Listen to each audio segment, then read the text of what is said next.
अहम खबर से आपको आगाह करेंगे कि चीफ इलेक्शन कमिश्नर से पीटीआई की कानूनी टीम की मुलाकात हुई है। तहरीक इंसाफ की कानूनी टीम के वफ्द में बाबर आवान और बैरिस्टर गोहर शामिल थे। चीफ इलेक्शन कमिश्नर से पीटीआई की कानूनी टीम की अहम मुलाकात हुई है। तहरीक इंसाफ की कानूनी टीम के वफ्द में बाबर आवान और बैरिस्टर गोहर शामिल थे। इस मौके पर तहरीक इंसाफ के वकला ने इलेक्शन कमीशन से इंट्रा पार्टी इलेक्शन से मुतालिक तहरीरी फैसला जारी करने का मुतालबा किया है। तहरीक इंसाफ के वफ्द ने इलेक्शन कमीशन को इंतखाबी मुहिम में रुकावटों से मुतालिक भी आगाह किया है। अहम खबर के हवाले से आपको बता रहे हैं कि चीफ इलेक्शन कमिश्नर से तहरीक इंसाफ की कानूनी टीम की मुलाकात हुई है। इस मौके पर तहरीक इंसाफ के वकला ने इलेक्शन कमीशन से इंट्रा पार्टी इलेक्शन से मुतालिक तहरीरी फैसला जारी करने का मुतालबा किया है। तहरीक इंसाफ के वफ्द ने इलेक्शन कमीशन को इंतखाबी मुहिम में रुकावटों से मुतालिक भी आगाह किया है।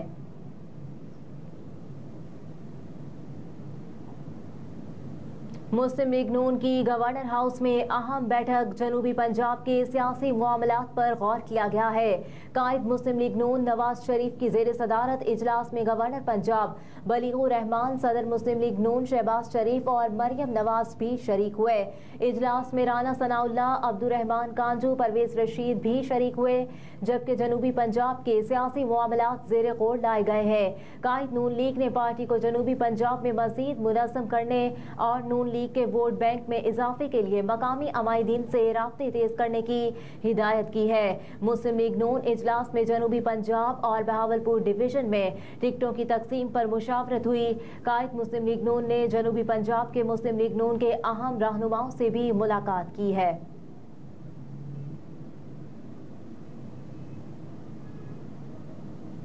गैर कानूनी तकर्रुरियों के केस में आगा सिराज दुरानी की जमानत जब्त कर ली गई। सिंध हाई कोर्ट के जस्टिस जफर अहमद राजपूत ने आगा सिराज दुरानी की लयारी मेडिकल यूनिवर्सिटी में गैर कानूनी तकर्रुरियों के केस की समाअत की है। अदालत ने रिमार्क्स दिए कि आगा सिराज दुरानी ने 30 नवंबर 2021 को सिंध हाई कोर्ट से जमानत हासिल की थी, जिन्हें 10 रोज में एहतसाब अदालत के सामने सरेंडर करने का हुक्म दिया गया था। सिंध हाई कोर्ट ने कहा कि आगा सिराज दुरानी अदालती हुक्म पर अमल दरामद करने में नाकाम हुए। अदालत ने जर जमानत वापस करने से मुतालिक दरखास्त मुस्तरद कर दी। वकील आगा सिराज दुरानी ने अदालत को बताया कि आगा सिराज सरेंडर करना चाहते थे मगर पेश नहीं हो सके, जिस पर जस्टिस जफर अहमद राजपूत ने जवाब दिया कि सरेंडर नहीं किया तो अब इसके नताइज भी भुगतना होंगे। धोखाधड़ी केस, फवाद चौधरी को जुडिशल रिमांड पर जेल भेजने का हुक्म। District and session court Islamabad ने धोखाधड़ी केस में साबिक वफाकी वजीर फवाद चौधरी को जुडिशल रिमांड पर अडियाला जेल भेजने का हुक्म दे दिया है। District and session court Islamabad में साबिक वफाकी वजीर फवाद चौधरी को जुडिशल मजिस्ट्रेट यासिर महमूद की अदालत में पेश किया गया। फवाद चौधरी को अदालत में थाना आप 12 में दर्ज फ्रॉड मुकदमे में जिस्मानी रिमांड खत्म होने पर पेश किया गया। फवाद चौधरी ने अदालत से इस्तदा की कि कुछ वक्त दिया जाए, वकला से मुशावरत करनी है। इस दौरान वकील सफाई कमर अनायत ने अदालत से कहा कि हथकड़ी खोलने के लिए कल भी कहा था लेकिन कुछ नहीं हुआ, आज कर दें, जिस पर अदालत ने फवाद चौधरी के एक हाथ की हथकड़ी खोलने की हिदायत करते हुए समाअत में वक्फा कर दिया। कमरा अदालत में फवाद चौधरी की वकला और अहले खाना से मुशावरत हुई। फवाद चौधरी के वकील ने कहा कि फैसल चौधरी एडवोकेट से मुशावरत करना है। फैसल चौधरी हाई कोर्ट से आ रहे हैं, थोड़ा वक्त दिया जाए। फवाद चौधरी खुद दलाइल देना चाहते हैं, इसलिए फैसल चौधरी से मुशावरत करेंगे। FBR, वजारत खजाना और IMF मिशन के दरमियान आज 3 मीटिंग्स होंगी। IMF मिशन के साथ टैक्स पॉलिसी, इदारा जाती इस्लाहात और टैक्स एडमिनिस्ट्रेशन पर मुज़ाकरात होंगे। आलमी मालियाती फ़ंड के मिशन को आलमी बैंक के ताउन से FBR में इस्लाहाती प्रोग्राम पर आगाह किया जाएगा। FBR IMF को टैक्स दहिंदगान की तादाद में इजाफे की रिपोर्ट भी फराहम करेगा, जबकि बैंकों से मौसूल सारिफीन की डेटा शेयरिंग रिपोर्ट IMF को जनवरी में भेजी जाएगी।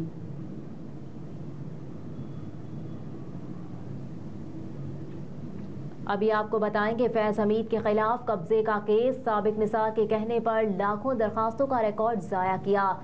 DGHR सेल की जानिब से कहा गया है, सुप्रीम कोर्ट ने साबिक DG ISI lieutenant general Faiz Hamid के खिलाफ जमीन पर कब्जे से मुताल्लिक केस में वकील को तारीख देने से इनकार कर दिया है। फैज हमीद के खिलाफ जमीन पर कब्जे से मुताल्लिक केस की समाअत चीफ जस्टिस पाकिस्तान काजी फायज ईसा की सरबराही में हुई। चीफ जस्टिस काजी फायज ईसा ने दरखास्त गुजार से मुकालमा करते हुए कहा कि आपकी दरखास्त में संगीन इल्जामात हैं।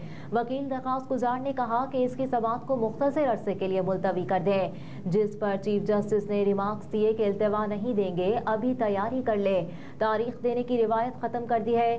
दरखास्त गुजार ने अदालत को बताया कि 12 मई 2017 को जनरल रिटायर्ड फैज हमीद के हुक्म पर मेरे घर और ऑफिस पर हमला छापा मारा गया।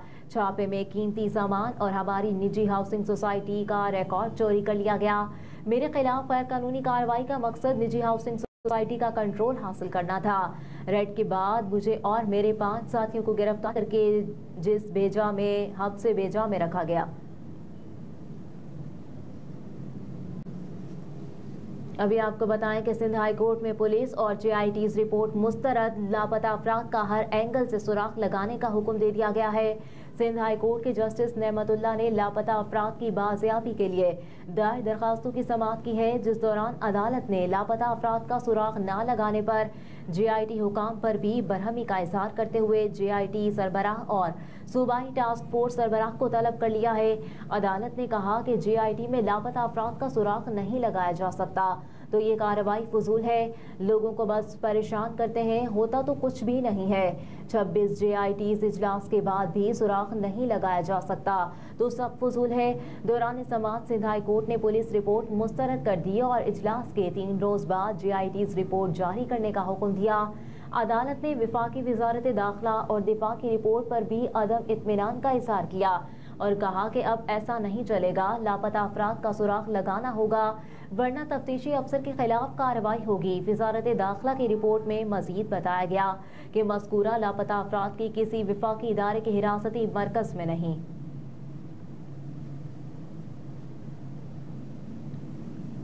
और ख़बर ये भी है कि गैर कानूनी मुकीम अफराद का इनखला जारी। तुर्कम बॉर्डर से 5085 अफराद को अफगानिस्तान भेज दिया गया है। महकमा दाखिला के मुताबिक गैर कानूनी मुकीम 829 खानदान तुर्कम बॉर्डर से अफगानिस्तान भेजे गए हैं, जिनमें 1403 मर्द, 1394 खवातीन और 2122 बच्चे शामिल हैं। अब तक मजमूई तौर पर 18,09,259 गैर कानूनी मुकीम अफराद को अफगानिस्तान भेजा जा चुका है। महकमा दाखिला ने मजीद बताया है कि मजमूई तौर पर 13,327 खानदान, 53,327 मर्दों, 40,976 खवातीन और 94,956 बच्चों को वापस भेजा गया है। पंजाब के 8 शहरों में दफ़ा 144 नाफिज कर दी गई है। लाहौर, शेखुपुरा, कसूर, ननकाना साहब, गुजरांवाला, हाफिजाबाद, नारोवाल और सियालकोट शहर में दफ़ा 144 नाफिज कर दी गई है। दफ़ा 144 3 रोज़ के लिए नाफिज की गई है। दफ़ा 144 पर पाबंदी 10 नवंबर से 12 नवंबर तक नाफिजुल अमल होगी। एडिशनल सेक्रेटरी दाखिला की हिदायत पर सेक्शन ऑफिसर इंटरनल सिक्योरिटी ने नोटिफिकेशन भी जारी कर दिया है।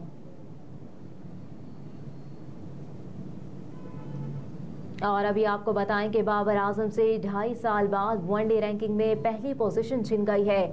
ICC वनडे रैंकिंग के मुताबिक बाबर आजम दूसरे नंबर पर चले गए, जबकि उनकी जगह अब भारतीय ओपनर शुभमन गिल नंबर 1 पर बराजुमान हो गए हैं। शुभमन गिल के 830 रैंकिंग पॉइंट्स हो गए, जबकि बाबर आजम 824 रैंकिंग पॉइंट्स के साथ दूसरे नंबर पर हैं। बाबर आजम लगभग 2.5 बरस नंबर 1 की पोजीशन पर रहे। अब वनडे रैंकिंग में जनूबी अफ्रीका के क्विंटन डिकॉक तीसरे, भारत के विराट कोहली चौथे और ऑस्ट्रेलिया के डेविड वार्नर 5वें नंबर पर है। इसके अलावा पाकिस्तान के फ़खर जमान हफ्तावार रैंकिंग में 11वें नंबर पर मौजूद हैं, जबकि अफगानिस्तान के इब्राहिम जरदान 7 दर्जे तरक्की के साथ 12वें नंबर पर आ गए हैं।